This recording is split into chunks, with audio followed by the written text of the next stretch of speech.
تین قسم کے لوگ ایسے ہوں گے جن سے قیامت کے دن اللہ رب العزت نہ تو کلام فرمائے گا، لا یکلمہم اللہ، نہ تو ان سے کلام فرمائے گا، ولا یزکیہم، اور نہ ان پر ولا ینظر الیہم،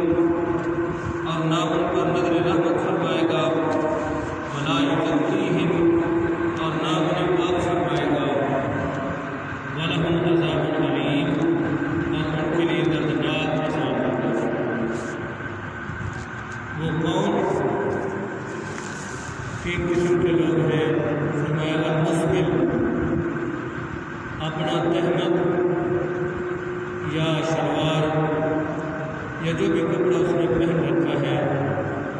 اس کو تکبر کی بنیاد پر ٹخنوں سے نیچے گھسیٹ کر چلنے والا شخص جو ہے وہ کل قیامت کے دن ان ساتوں سے محروم رہے گا کہ اللہ تعالیٰ نہ اس پر نظر رحمت فرمائے گا، نہ اسے پاک فرمائے گا، نہ اس سے کلام فرمائے گا، اور اس کے لیے دردناک عذاب ہوگا۔ پہلا وہ شخص جو تکبر کی بنیاد پر اپنا کپڑا جو ہے گھسیٹ کر چلتا ہے اور احتیاط نہیں کرتا۔ دوسرا فرمایا المنان، کہ جو بندہ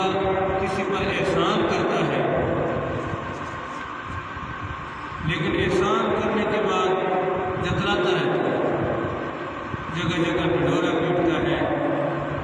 اور مختلف مقامات پر یہ بات ذکر کرتا رہتا ہے کہ میں نے فلاں کے ساتھ اچھائی کی تھی، فلاں کو میں نے پیسے دیے تھے، فلاں کو نقدی کی ضرورت تھی تو میں نے اس کی ضرورت کو پورا کیا تھا۔ مختلف مقامات پر مختلف لوگوں کے سامنے اپنی سخاوت کی دھومی مچاتا رہتا ہے اور احسان جتلاتا رہتا ہے کہ میں نے فلاں آدمی پر احسان کیا تھا، تو ایسا شخص بھی معلوم ہوگا۔ اور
جو تعلیمات